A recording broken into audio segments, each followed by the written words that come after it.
Hi, I come to you with another reading from The Art of Being and Becoming by Hazrat Inayat Khan.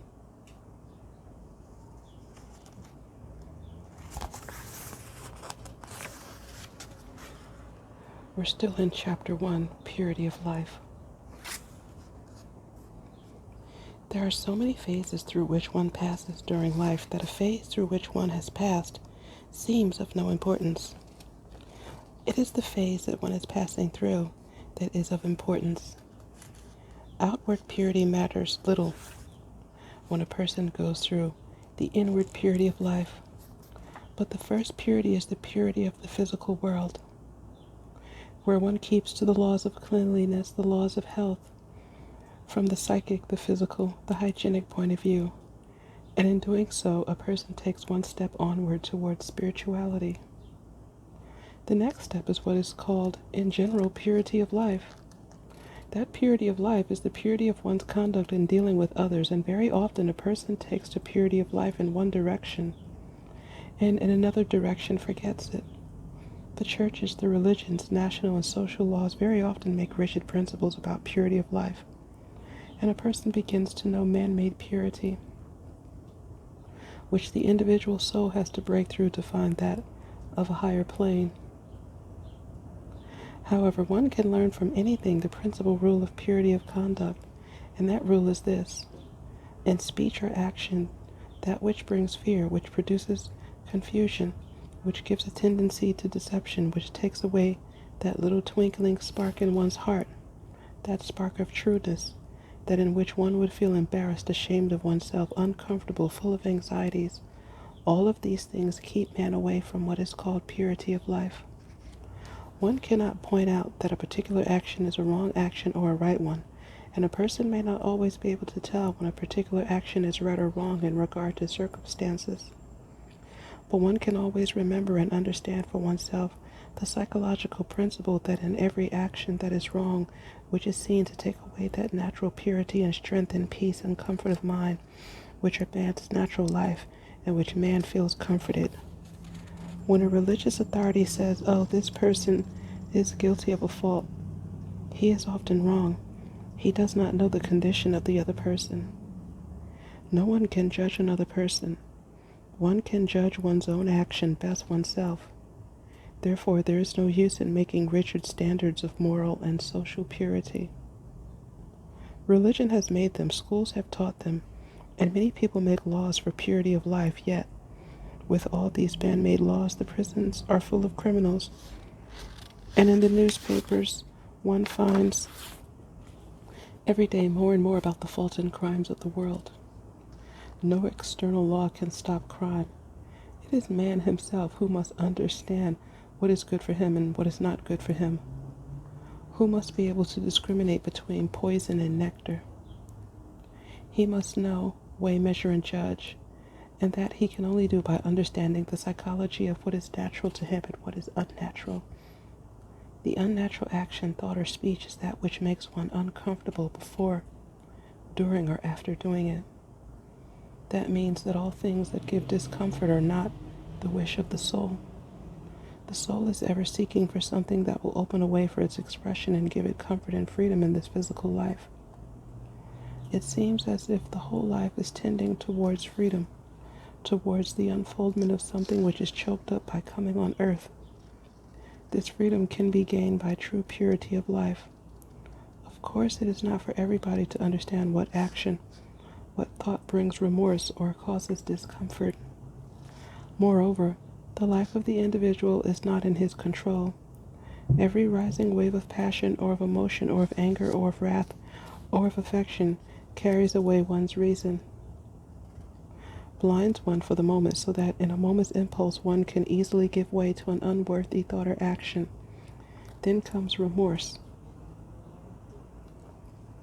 But still, a person who wishes to learn, who wishes to improve himself, a person who wishes to go further in his progress will go on at the thought of his faults and mistakes, because every fault will be a lesson, and a good lesson.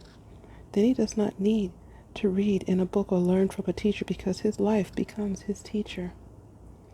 However, one should not wish for the lesson for one's personal experience, If one were wise, one could learn the lesson from others, but at the same time, one should not regard one's fault as one's nature. It is not one's nature.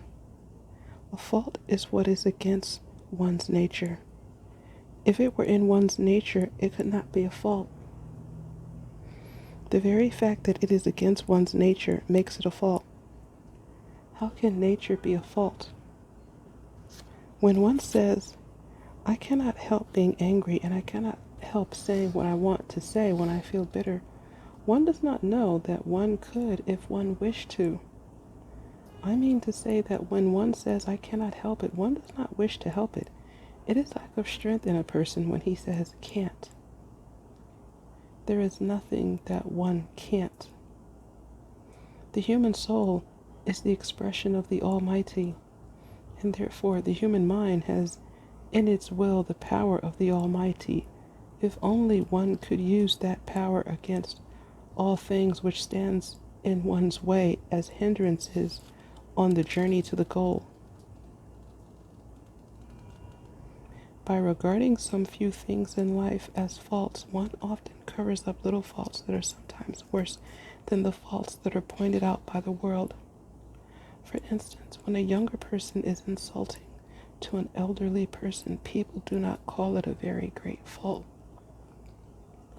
Yet sometimes such a little fault can rise and have a worse effect upon his soul than the faults which are recognized as faults in the world.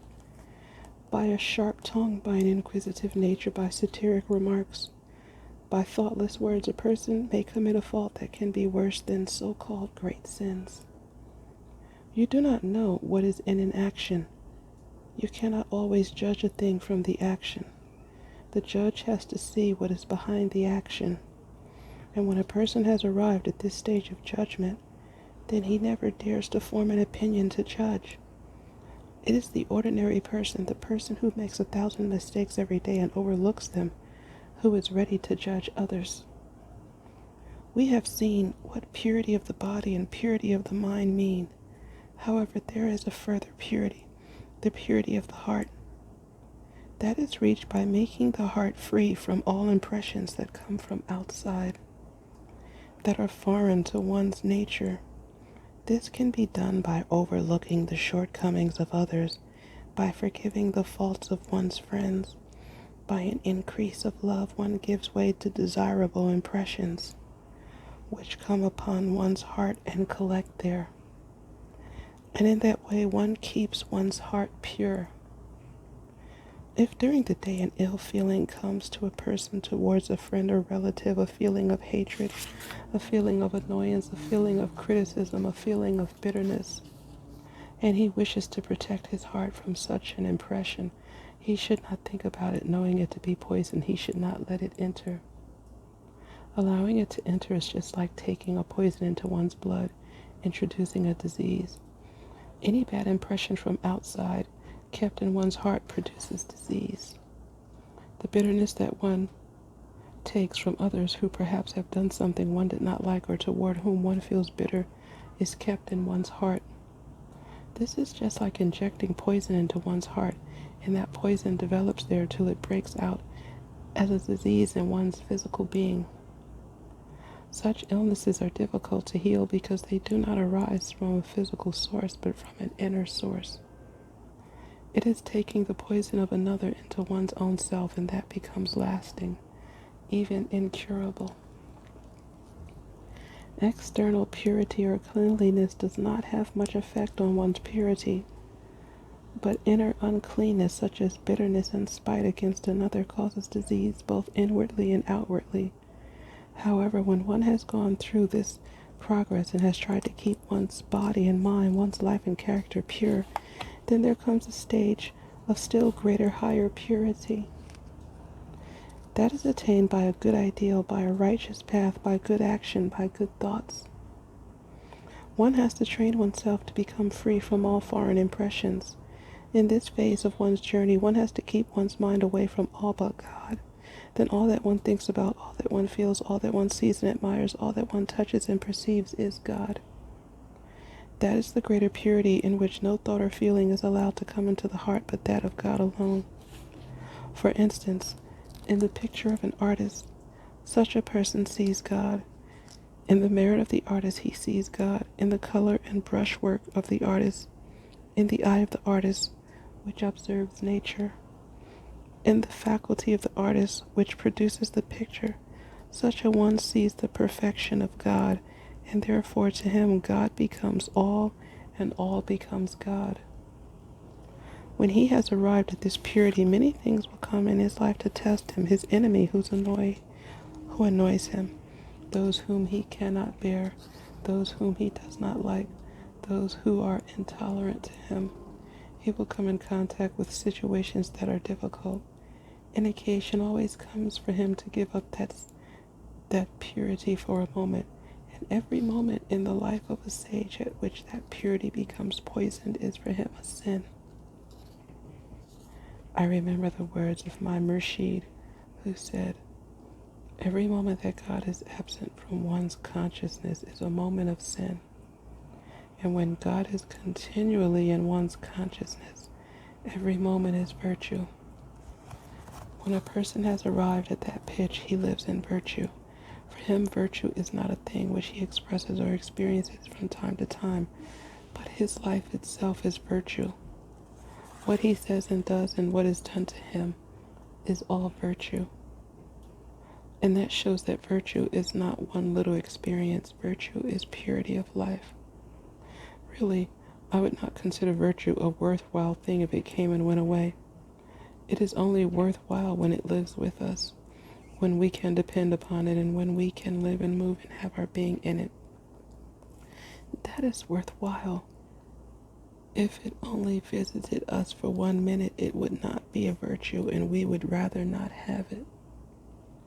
We would prefer poverty to the wealth which came for a moment and went away. Therefore, this is the stage when man begins to understand what virtue means.